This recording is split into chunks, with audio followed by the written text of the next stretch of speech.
Hey, what is up, everybody? Hope you had a fantastic, or should I say, fanforstic weekend. Welcome to MaffmanJones Movie Reviews. I'm your host, John Maffio, and finally, today's featured movie is Fantastic Four, the fourth installment in the Fantastic Four cinematic world. First came in 93 or 94, then we had the two Tim Story movies, and now this one. This film was directed by Josh Trank of Chronicle fame, and it stars Michael B. Jordan, Miles Teller, Kate Mara, and Jamie Bell. The story is a timeless story of four very different people who have to come together to stop a very, very formidable villain known as Dr. Doom. And in this movie, they all travel to a different dimension known as Planet Zero, not space. They get their powers, and they're trapped in an Area 51-esque facility, and then stuff happens. Don't know what happened, really. Let's get into the nitty-gritty of Fantastic Four. What the fuck happened with this movie? My review is coming out particularly late because I wanted to sit on my opinion. I wanted to let it simmer in my brain. I went into this film knowledgeable of all the fire that has been raised upon it. It's getting a lot of hate. So I'm like, alright, I'm going to go into this with optimism like I always do. I don't care what it is. This is a movie that I thought maybe I could like. And for the first 30 or 40 minutes, I was liking it. Even though the editing was choppy and sloppy, the dialogue was kind of weird, there were elements that were carrying the experience for me in a way that was satisfying. And then, not to spoil too much, but they get their powers at some point, as they should in a Fantastic Four movie, and that's where it goes downhill for me. It's like a different movie in the first half and a totally different film in the second half.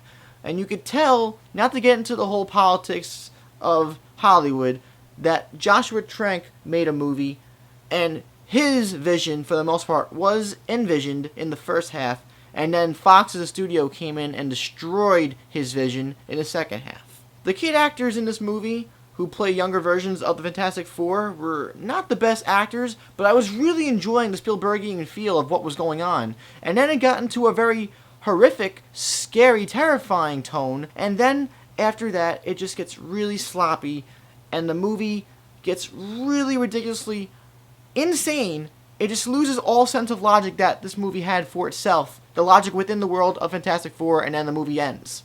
It's very difficult and arduous to explain what this movie's like. I feel like, don't pay for it, but I feel like you should go in and watch this movie at some point in your life just to see the train wreck that occurs from the beginning of the movie and then towards the end. It's something hard to put into words because when you watch it, it's so obvious that something weird happened in the editing room, that somebody else took over or other people took over and just placed all their ideas in at once. The last act of this movie is so bad that it takes away all the enjoyment you had from the beginning or the first two acts of the movie.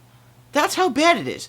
It ruined my enjoyment of what I was enjoying. I'll forgive all the dialogue that's on the nose, where like they're literally talking about everything that's going on screen when you're just watching it already. Oh, they're walking into the dimension. Yeah, no shit. Oh, they got their powers. Yeah, no shit. Sue is at a computer right now when you see her on a computer. Yeah, no shit. I will forgive all the dialogue that refers to them being fantastic, or Johnny's on fire, or, you know, all that, like, references to the characters like, oh, you're such a heavy rock, Ben Grimm. Stuff like that. By the way, I'm not referring to anything in the movie. I'm just speaking out loud. But there are moments like that where they do refer to their powers before they get their powers, and it's really silly. I will forgive the choppy editing and the sloppiness of the characterizations that we did get. Michael B. Jordan's explored for a second. Miles Teller as Mr. Fantastic gets the most characterization. Ben Grimm has an abusive brother who, in one scene, says, "It's clobbering time," before he punches his brother in the face. That's the origins of the Thing's phrase. His famous catchphrase comes from an abusive brother. And then Sue Storm in this movie is the adopted sister of the Storm family, and I didn't mind that at all. I didn't mind it. However, it's brought up once and never brought up again. It has no relevance to the story, so even though I was tolerant and okay with it, there was no reason for there to be an adopted Sue Storm in this Fantastic Four movie. I don't understand it, unless it was cut off the editing floor. Dr. Doom shows up, and Dr. Doom was really cool in this movie. He was played by Toby Kebbell, And before he's Doctor Doom, I actually liked him. I liked him a lot. When he becomes Doctor Doom, as silly as he looked in physical appearance, I liked where they were going with him. He has a really, really cool, intimidating sequence when he's Doctor Doom. And I'm like, this is awesome. In a way, I'm like actually kind of enjoying what's going on. Again, it recalls, like when they first get their powers, a horror movie. And I liked it. But then a sequence happens, a sequence of action, and it's very sloppily put together. Oh my God, I don't know what was going on. I checked out at the moment that this action sequence occurred because I'm like, this makes no sense. In the logic of the movie that we were watching 10, 20, 30 minutes ago, this does not make sense. After the action sequence, everything is wrapped up in a little tiny bow, even though there's so many open plot holes and conflicts that have yet to be resolved. And the movie ends on such a cringeworthy note. I don't even know how to explain it. Again, I have to spoil it, but I'm not going to spoil it. It's just so cringeworthy. It's terrible. I think a couple blood vessels popped in my head when I saw it. And I walked out of the movie theater angered. This could have had so much potential to be a great film. Probably one of the best superhero movies in a long time. It could have been. There was a very unique spin Josh Trank was trying to let audiences perceive, and I guess Fox Studios did not agree with that. And something happened along the way, a lot of things happened along the way, that led to this preposterous mess.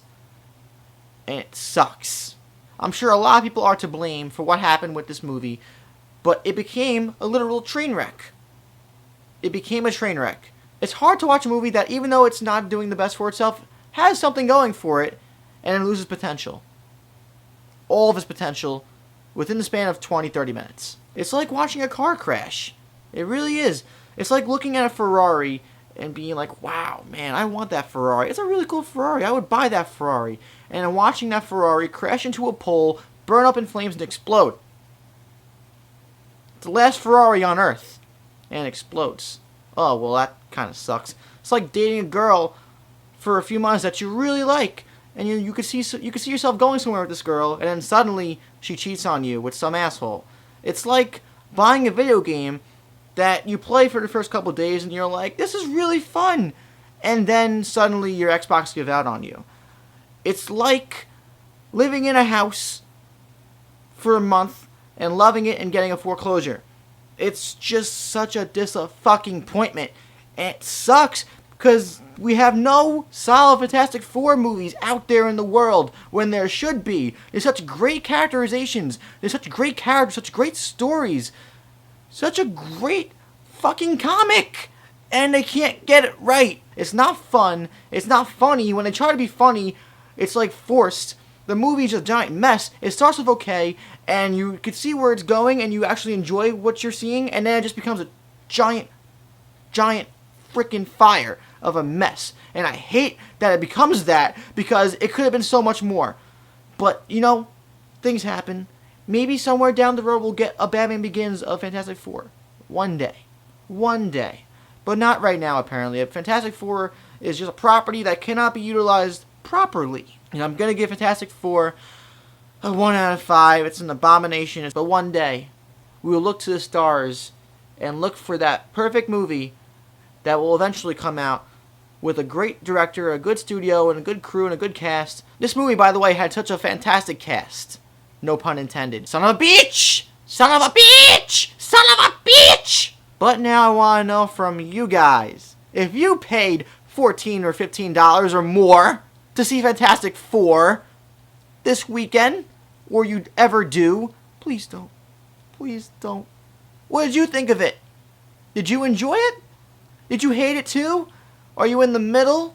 How do you feel about this fucking movie? Let me know in the comments down below.